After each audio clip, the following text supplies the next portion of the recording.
been kind of pondering, thinking about, studying about, etc. God's really put this on my heart pretty heavily. So this is very much self-reflective. This is not just, something that I think I hope will bless some of you.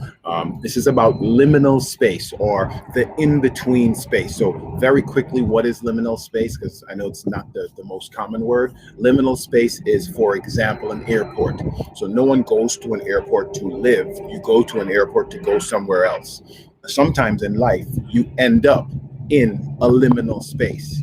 We're going to talk about that. We're going to talk about why God does that. We're going to walk through an example in Exodus of where God put people in liminal space for specific purposes. We're going to talk how this can apply to your life. I'm going to hope that some of you catch this live. We will definitely do a Q&A. So if you're in here, share, hit the thumbs up if you're on YouTube, also on Facebook, and definitely share it with some of your friends who you think this might bless. Let's get into liminal space.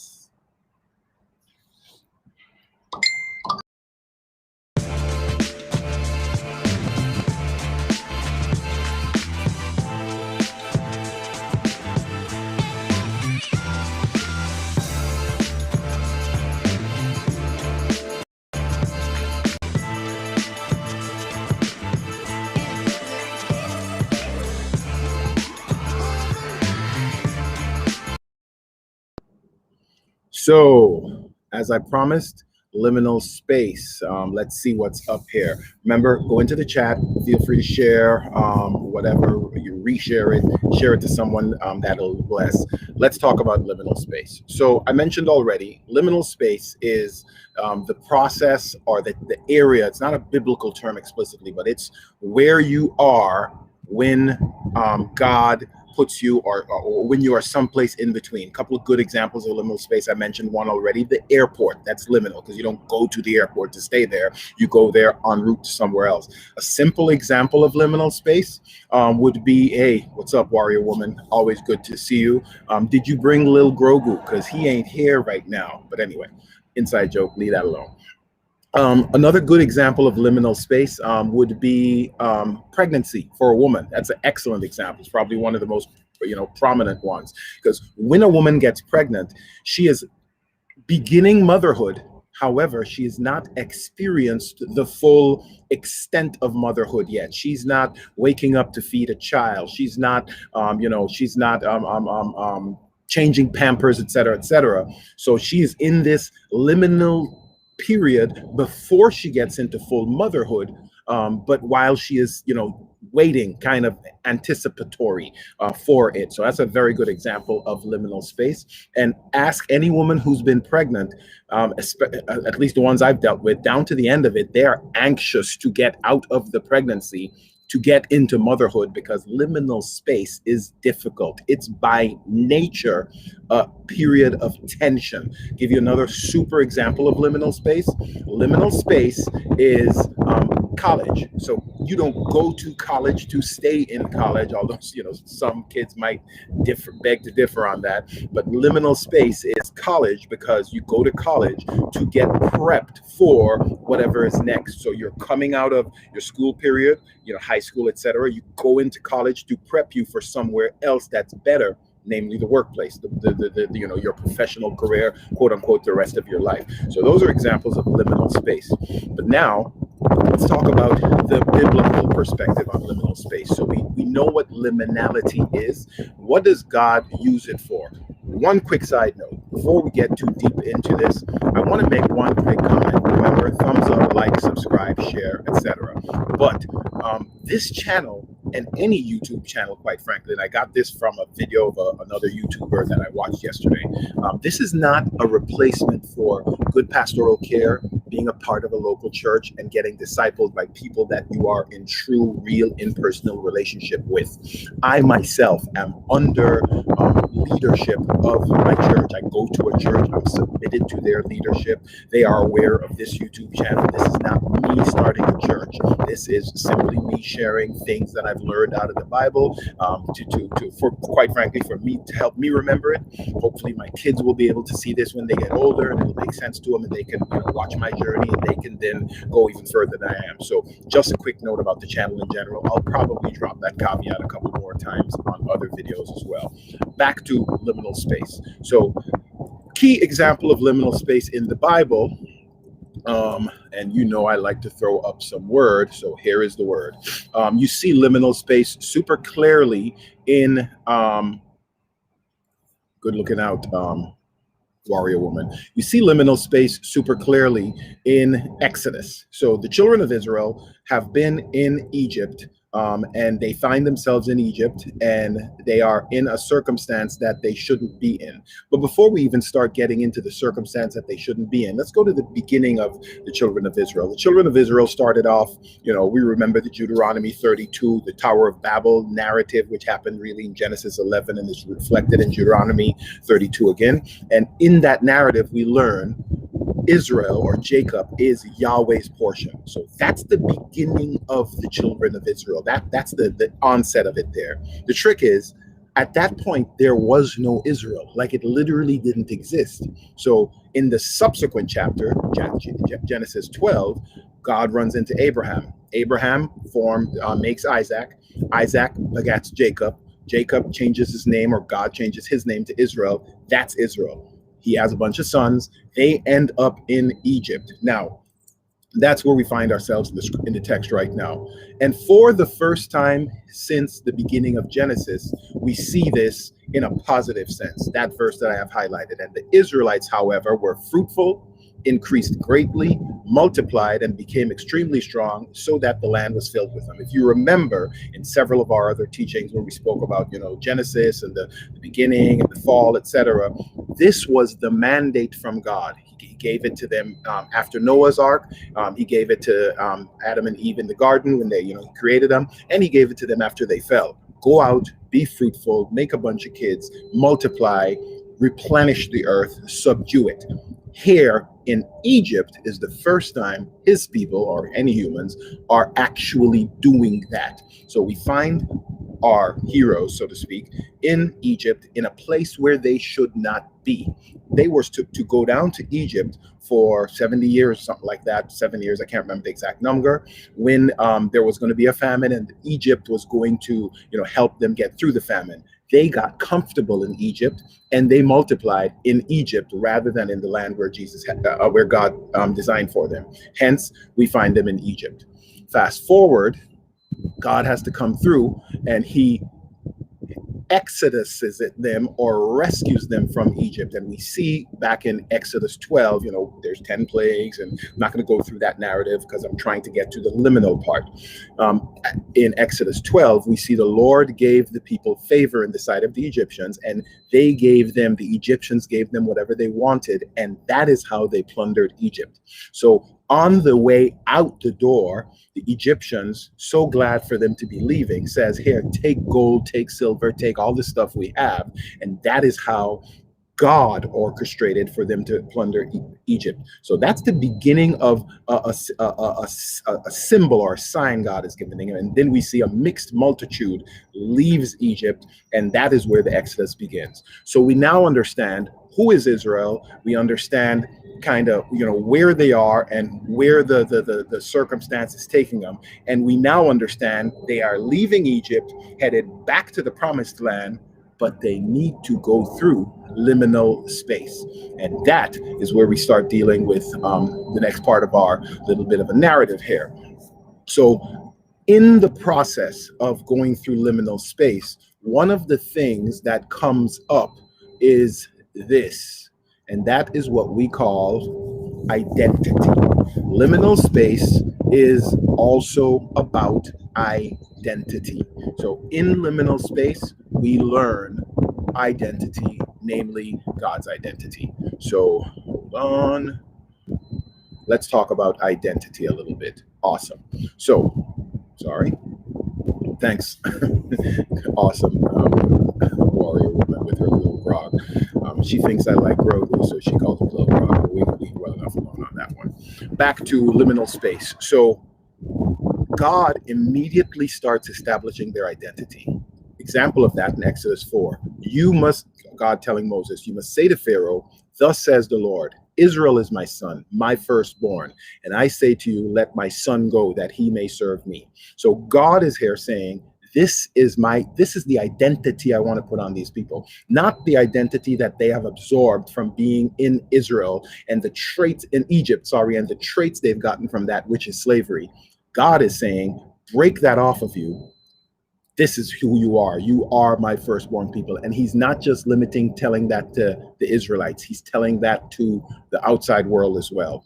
We also see the distinguishing comes even clearer. But against any of the Israelites, not even a dart will bark against either the people or the animals, so that you may know that the Lord distinguishes between Egypt and Israel. So again, identity is being firmed up here by Yahweh. So one of the things of liminal space is to form your identity. So when you find, let me not fast forward. So identity, that's a key part of it.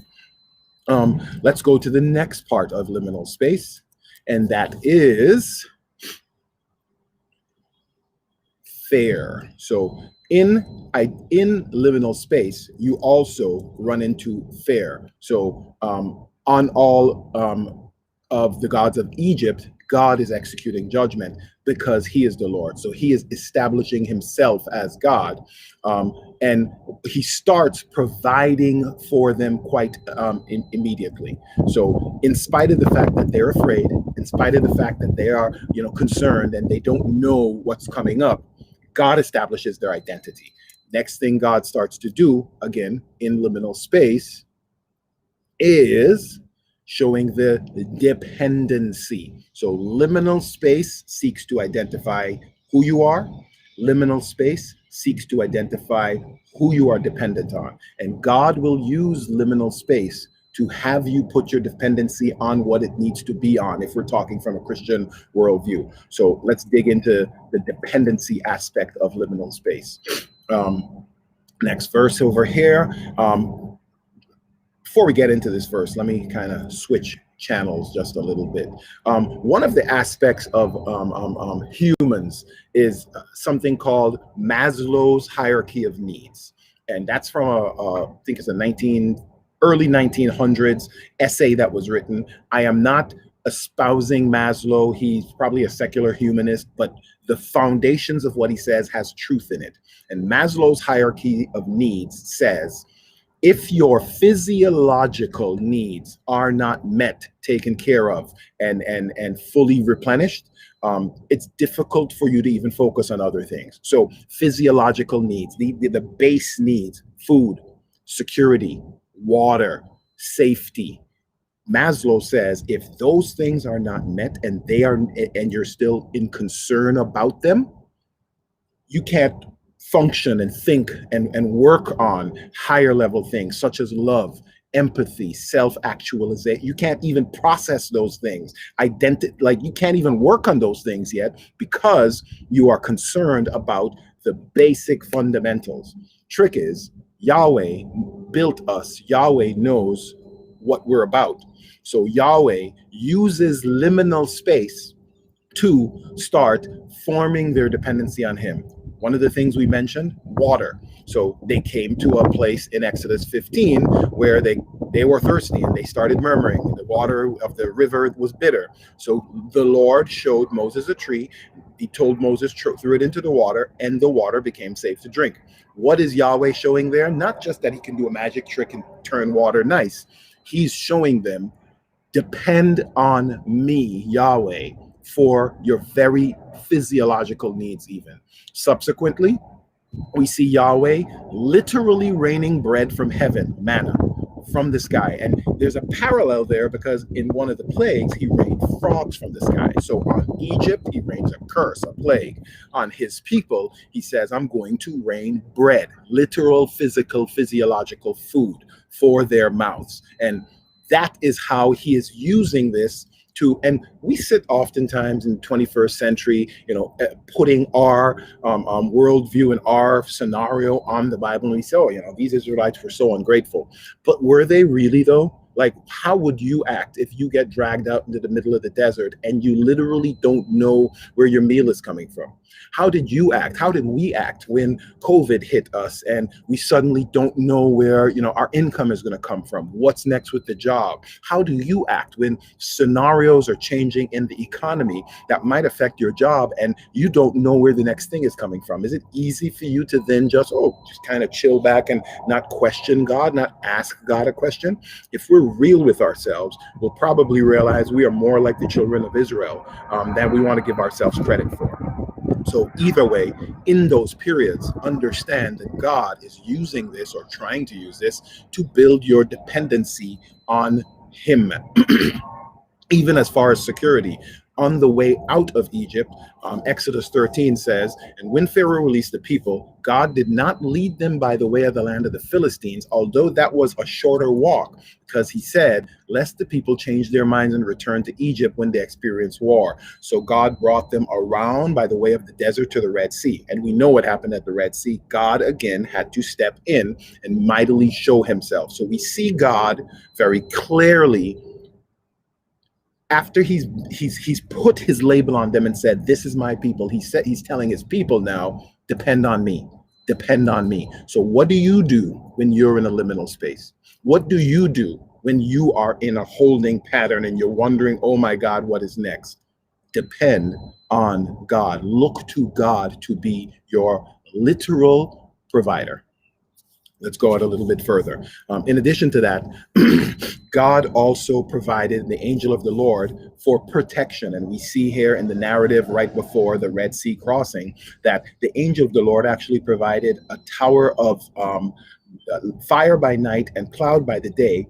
But in the war scenario, going through the Red Sea, when the Egyptian army is behind them, we see that the pillar moves from leading them and goes behind them to actually bring a level of protection. So it brings darkness over the Egyptians, but it brings light over the Israelites while they're in the desert at the dark, so that the Egyptians don't come near them. So God is really quite literally looking out for every single one of their needs.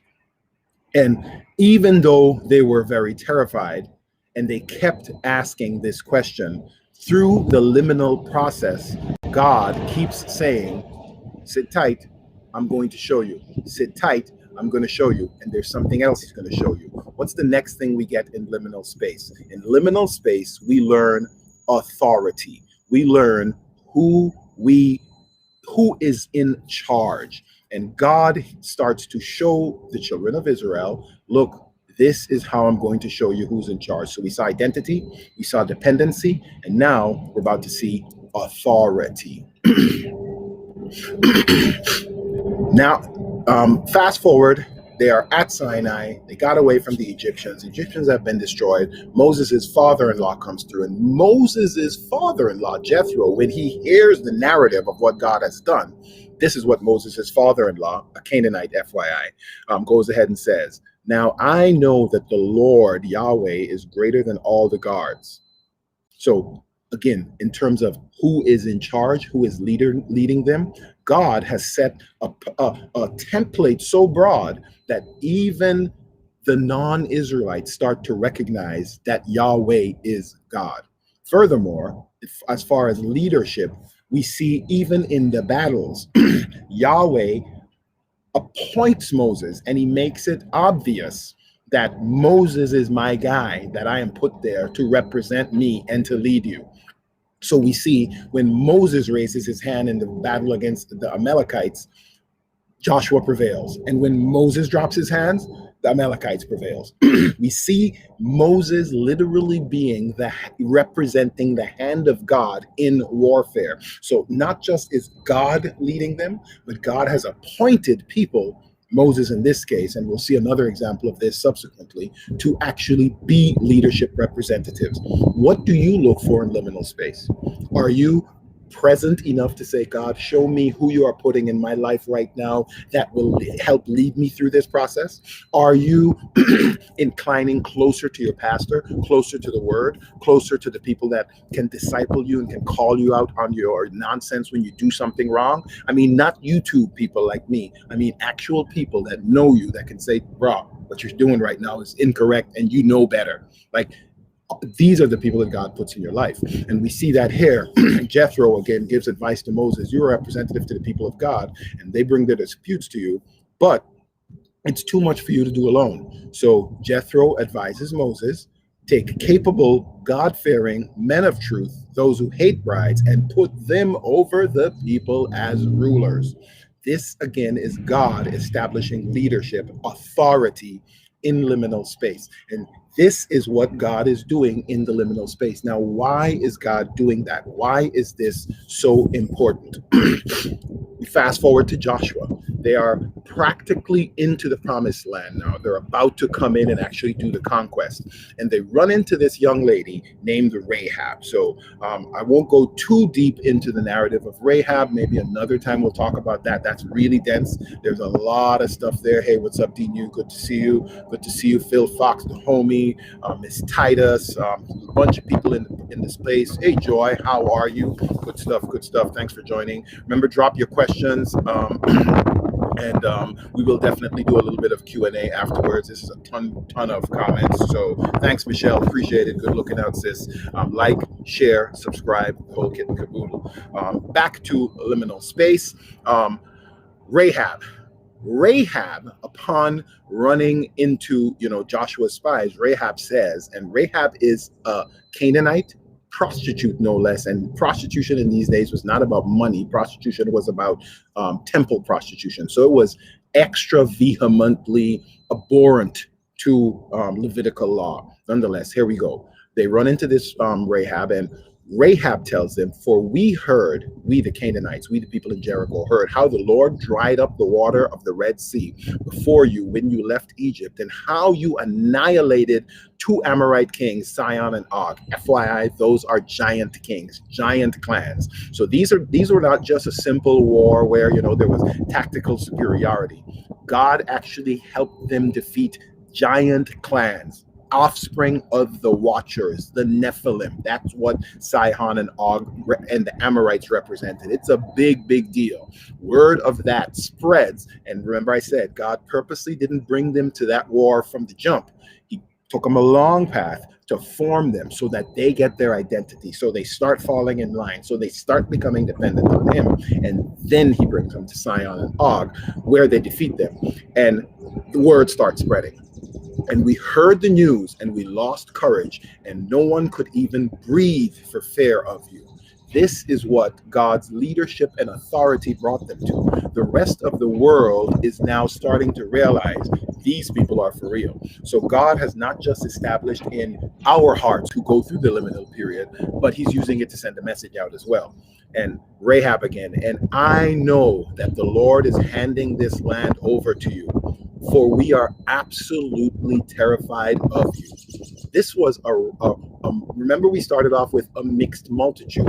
They were just a rabble. They escaped Egypt, the greatest world dominating power at that time, by the skin of their teeth. Nothing's a mixed multitude, rabble, slaves. Fast forward 40 years later, God, I know, is handing over this land to you because we are absolutely terrified. And now we'll go to the last little step of liminality. And this was one of the whole points of it. And I'm drawing this attention here to kind of show you how everything in the Bible ties together. So fast forward to the New Testament, and this is the genealogy of Jesus Christ, son of David.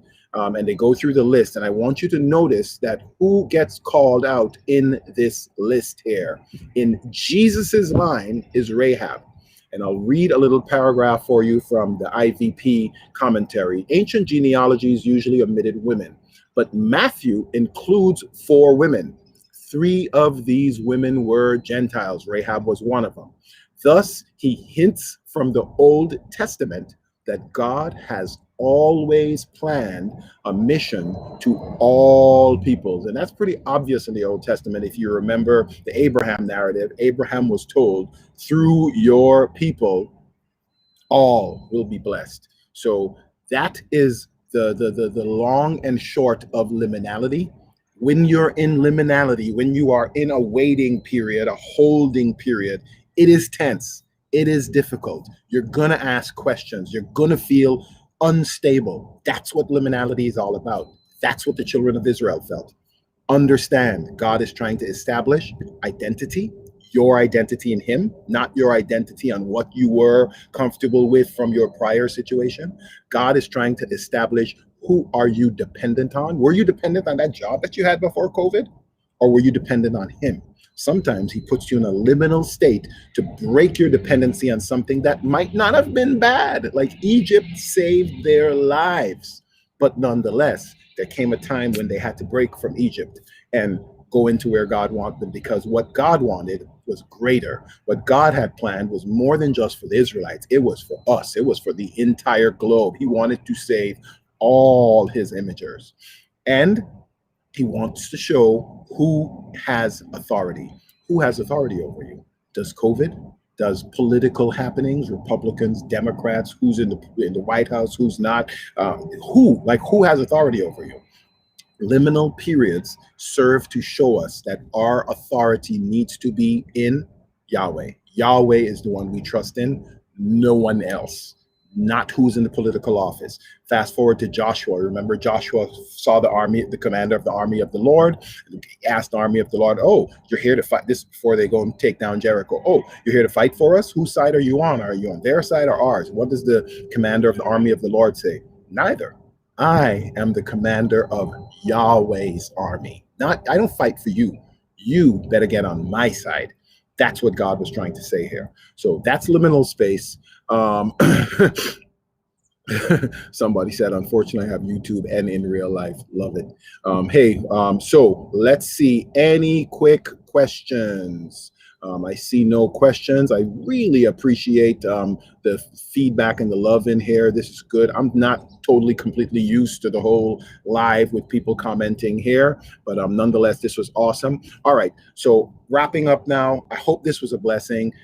Please like, share, subscribe, thumbs up. Send this to someone that you think is in liminal space and could hear, hey, this is what maybe God is trying to tell you in that liminal space. I'm telling you already, for me personally, this was super impactful. This was like personal for me. I've been going through a liminal space for a minute now, like well over a year, and praying and stuff. And one of the things that God kind of showed me was, Greg, you're not even suitable to know what to pray for yourself. So I stopped asking God for, God, give me this or help me with this. I started saying, you know what, God, I'm not even smart enough. Let your will be done. And that's what I encourage you to pray over your lives and over your family today. When you find yourself in liminal space, when you find yourself in a holding pattern, say, God, you let your will be done. This is Bible Hacking. I'm Greg. This was awesome as usual. Hope this was a blessing to you. Peace out, y'all.